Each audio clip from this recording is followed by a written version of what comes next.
I'm Sean Milne, filling in for Chad Booth. You're watching the county seat. And we want to give a special thanks this week to our hosts, Riverview Ranch here in Weber County. Maybe you didn't know, but there are different forms of county government in the state of Utah. Today's program will cover that. Here with that story, Derek Dowsett. Before you build something, you must first have a foundation. Well, the same can be said for county government, which was initially built on the foundation of a 3-member county commission. Over time, some communities have found a need to change their form of government. 6 counties have made the switch from a commission to a council. So, what is the difference between the two? 23 of Utah's counties are run by a 3-member commission who have both legislative and executive powers, while 6 counties operate under the council form of government prior to this year. A council retains legislative power but has an elected mayor, executive, or appointed manager. The legislature passed House Bill 224 in 2018 with the intent to better codify the forms of government a county can adopt. The bill allowed the following forms of government to be adopted: a county commission, an expanded county commission, a county executive council, and a council manager form. Let's take a look at each.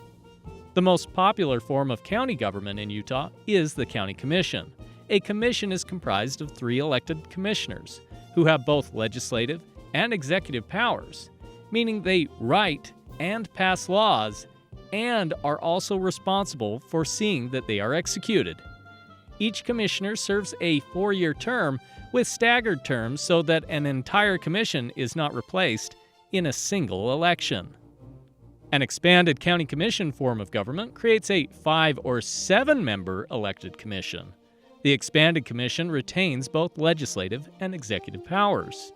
3 of Utah's counties use the county executive council form of government. In this form, the county council is made up of an odd number between 3 and 9 elected members, plus an elected executive or mayor. The executive or mayor has veto powers and may veto bills approved by the council. The final form of government permitted is the council manager form. This is very similar to the executive council form, but the primary difference is that the county manager is appointed by the council, and while he or she has executive powers, the manager does not have veto power.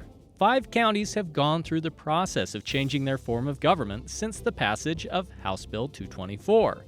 Utah County put the decision up for a general vote that would have changed its form of government from a county commission to an executive council. The change was rejected by 59% of voters in Utah County, and they will retain their 3-member commission. Weber County also looked at changing their form, but retained the 3-member commission. In August of last year, Grand County voted to immediately change to a 7-member expanded commission, and then put the question of whether to move to a county executive council on the November ballot. The residents of the county opted to retain the 7-member expanded commission. Morgan County went from a 7-member council to a 5-member expanded commission. Tooele changed from a commission to a 5-member council with an appointed executive, which gives us 24 county commissions and 5 county councils for those of us keeping score. For the county seat, I'm Derek Dowsett. Thanks, Derek. Very informative. We'll be back with our panel of guests in a moment. You're watching the county seat. Welcome back to the county seat. This week, we're joined by guests Tom Tripp, Tooele County Councilman, Tina Cannon, former Morgan County Council, and Jim Harvey, Weber County Commissioner. Jim, why don't we start with you, because I understand that Weber County considered a change a few years back, but decided not to go forward. When you say a few years back, there was maybe 10 years ago, it was a consideration. When I came out of pretty much the private sector, coming into office 4 years ago, and there were some people through that campaign experience in different parts of the county that said, you ought to look at this and study it. So 6 months later in a commission meeting, I brought the topic up, and it was met with a agreement, and we started moving forward then. But there was a lot of history after that, but we ended up putting it on the ballot. And you say you're the one who brought it forward? I brought it forward in a commission meeting in public remarks. It was a surprise I did that, I wanted to make sure both the other commissioners were surprised because I wanted to see the reaction I'd get from them. Okay, well that sounds like a great baited setup for our next question. Tina, what about Morgan County? So Morgan County changed its form of government around the year 2000. So we had a form that Grand County and Morgan County were unique in the form of government that they had and the state legislature in their wisdom decided that they would change and not make those forms of government allowed and gave us 4 options as counties of what we could choose. So that put Morgan County on a path where we were mandated to change our form of government. And there was a study committee formed, they made a recommendation, and that recommendation was accepted by the voters and was implemented January 1 of 2021. So fresh. Yes, so they are 2 weeks in at this point. Very good. And Tom? Tooele County had an interesting situation. We had a citizen-generated study committee. There was dissatisfaction in the community. They went through various steps. There was a study committee formed, which is a kind of a unique committee in that you were barred from having anybody with any current ongoing government experience to participate and make decisions. And it formed in 2017, I believe, and it was on the ballot on 2018 to consider going to a elected council by district and an appointed appointed county manager. And the voters voted narrowly for that in 2018. We districted our county into 5 council districts. There were elections held this past year, and we now are 10 days into or 13 days into the new form of government. So at least 2 of you have a very recent change. Tom, you survived with the transition. Tina, you're out, right? Well, all of us went off. So in Morgan County, we didn't do what Tooele County did.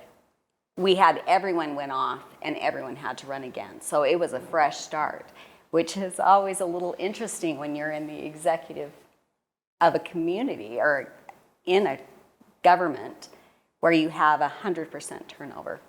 Yeah, that could have made for an interesting mix, if not for some continuity, huh? Yeah. I assume that some did get reelected. Yeah. There were 2 that ran unopposed that continue on Oh, very good. in their districts.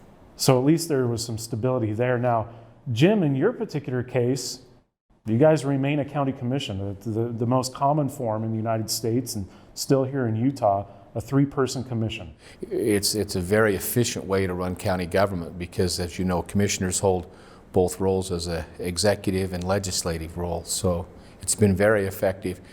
Interesting. So, Tina, you mentioned how a couple of counties, Morgan having been one of those, were compelled to make a change. Well, Morgan County always called itself a council and acted as a commission. And you'll see the same thing happened in Grand. In fact, they're now referring to that form of government as a commission instead of it as a council. So as Morgan County transitioned over to a commission, they just have 2 less members. But a commission, really where I find most people have a concern about a division of power or making sure that there isn't too much power resting in one person. And that becomes a real question. County government is unique and different in the structure of how it's formed compared to any other form of government, whether it's federal, state, or even at a city government. But that executive authority is divided out between several other elected officials as well, with your county treasurer, your county clerk, your sheriff, your attorney, your assessor, your recorder. All of these are a branching out of that executive authority. So there is built into a system some of that diversification or the balance of power, so to speak. But I don't know that citizens always understand exactly how that works. And so usually the concerns that are expressed are those of there's too much power resting in this particular position. So you're trying to balance really efficiency and transparency. And those are the questions. And I think those will remain in Morgan County. It's just taken 2 less people out of a commission form. So you have more to do in a part-time position and a suggestion to lower the pay. That's never. Yeah, that's we'll be leave that concern pregnant, but I'm glad that you brought up the fact that counties operate differently with that executive branch, right? In a way that is not intuitive. Most of us think of a city council and a mayor, and everybody in the day-to-day functions work for the mayor, ditto for the state, except for a couple of other constitutional officers. The vast majority of state employees, they work and report through, chain of command to the governor. And counties are different throughout the United States because of that desire to separate some of that executive authority. So Tom, shifting gears a little bit before our commercial break, what do you see as some of the pros and cons of the two different forms that we've primarily been discussing? We're in now a council and appointed manager. And the intent was to bring a professionalism of management to the departments of the county. And most people don't recognize that, as Tina points out, there is a division where we have electeds that have departments, and there are county departments that have fallen previously under the commission will now fall underneath our county manager. So the theory is, rather than having the most popular person be the manager, you have someone who hopefully is a skilled, experienced manager of people and departments, and you'll get that kind of improvement in your county departments. The other perhaps advantage is you now have 5 voices where you had 3 before. And because of public and open meeting type things, you have everything's got to be out in public. So instead of having some executive sessions as a commission, you now have everything open as a council. So we have longer meetings and more public discourse, which I guess will give the public more insight to what's going on. There are some disadvantages that are already apparent to me.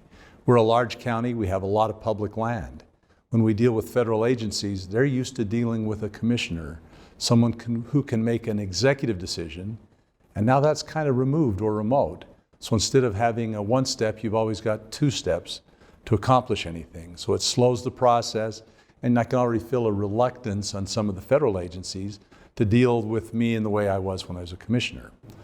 The other problem I see is, having been a full-time commissioner, I had a pretty profound understanding of what was going on in the county. And while I still have that today, over time I think that profound understanding in the matter of the council will diminish, and hopefully will be picked up by the manager, and you'll still have someone that has that. And maybe thirdly, the disadvantage, you now have someone who wields a lot of power in your manager, and hopefully you pick a good one, but you're now disconnected from the direct voters. If I might, Sean, on that, I think one of the things that Weber County has right now, and as you speak to that, Tom, all 3 of the commissioners have run their own businesses for decades. And so you have that executive role, or that business person who's also the elected person now. And that's been very powerful for us, because we're running Weber County Corporation as a corporation, a business.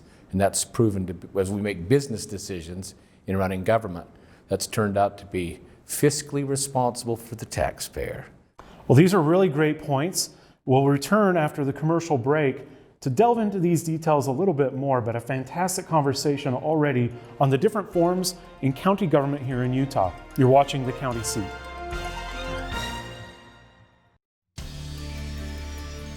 Well, welcome back to The County Seat. So we're joined today again with a great panelist of former and current county leaders, and we've been having a great discussion on the different forms of county government.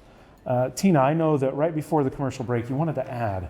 Yeah, what I found really interesting about what Jim was adding and what Tom is adding is, between the commission and the council form of government, really the concern then becomes, as you move to a council, the amount of time that your legislative body is involved in the decisions. You're not in the building except for twice a month. You're not as in touch or aware of what's going on in the county building or in the community when you're only there part-time. And that's part of the struggle that Morgan County had, acting as a council but having the responsibilities of a commission, is how much can you really be effective if you're not there full-time or involved or even part-time. And so I really found that the concerns that I saw as a business owner and coming from the private sector is, you would not expect a business with a $10 million revenue stream to operate once every 2 weeks for a couple of hours. But yet that's what we're expecting for government to do. as in a part-time role and then make good decisions going forward. So there's the struggle that I see is I would never advise a client in my role to run their business part-time. Meaning your role in the private sector. In the doing private what? sector, because I came as an accountant, I work a lot with small business and medium-sized businesses, and I would just never recommend that they run it the way a county council would run it in making decisions when you're not really as involved. And usually what you have happen in a council form of government, and that's what the community wanted, was a diversity of voices. But if you have a full-time employment somewhere else, that's where your focus is. Your focus is on providing for your family and not necessarily putting your position as a community leader and leading a community forward in first place. And it's a struggle.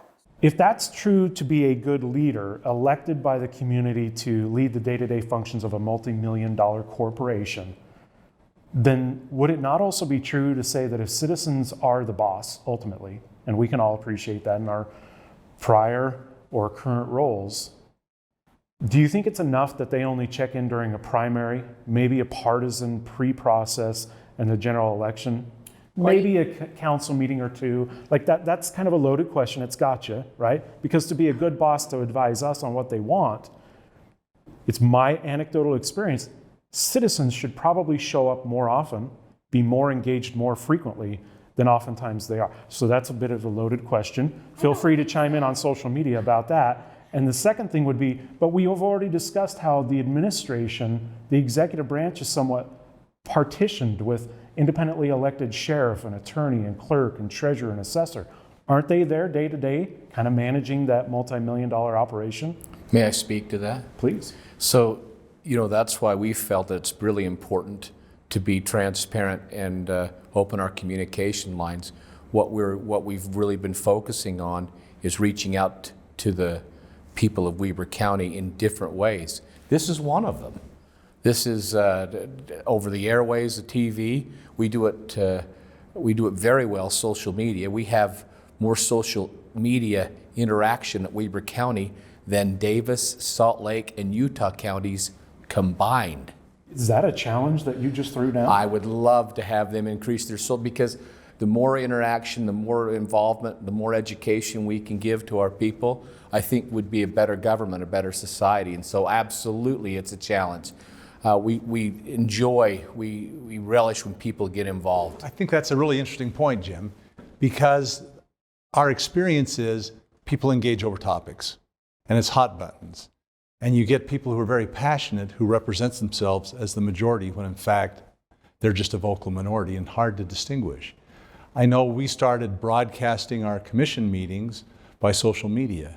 And in the early going, in the coronavirus era, we would have 2,000, 3,000 people watching our commission meeting.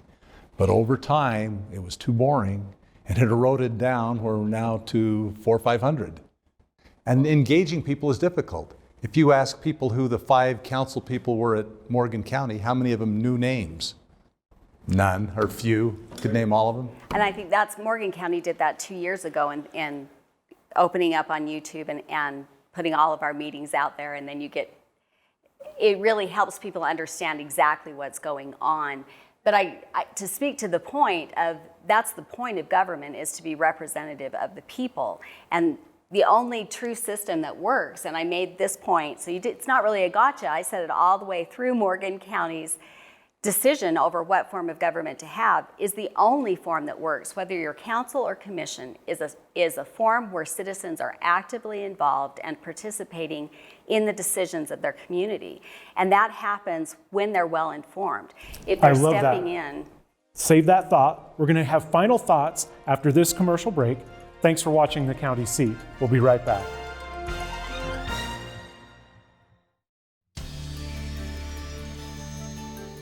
Thanks, and welcome back to The County Seat. Again, today's panelists, various county officials, and we've been discussing the changes in form of government and what the process, pros and cons of even look like. So maybe some final thoughts here in this segment as we wrap up. To be more involved, maybe change your channel and be involved in some type of county interaction. So, You know what's happening with the county that you live in. All across the state, we have phenomenal people that you've elected, and so get to know them better and help influence that decision by getting more involved. I think Morgan County is going to do great. We're a great community with exciting things going on, and I'm excited to still be a part of the community and going back to the other side of the desk. But my thought on that is, it doesn't matter what the form of government is. What matters is the quality of the individual that you have representing you in that position. And while everyone can tell you everything about what the president tweeted last week, or they can't necessarily tell you what's going on in their local government. And local government will impact your life so much more than the federal government will. That's really where you should be spending your time and spending your focus. Thank you. Tom? You know, if you look at different kinds of forms of government for counties, you can debate the advantages of one over the other, and there are advantages and disadvantages to all of those. And as I've heard already from the other panelists, it's way more important who you've put in the seats than how the seats are arranged around the table. If you've got good people, they will get it done. If you've got people with problems, you're going to have problems. Remember, the key is your involvement.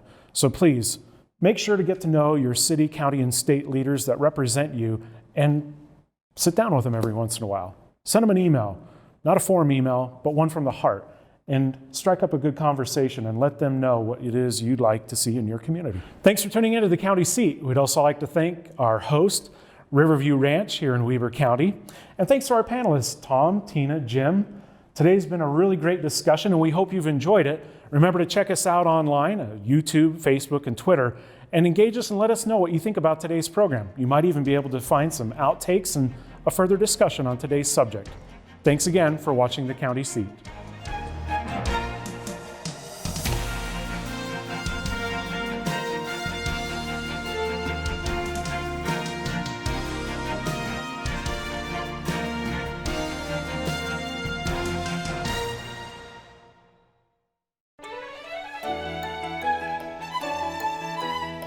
Thank you for watching the County Seat. Be sure to subscribe and turn on your notifications to keep up to date on the program and happenings around Utah.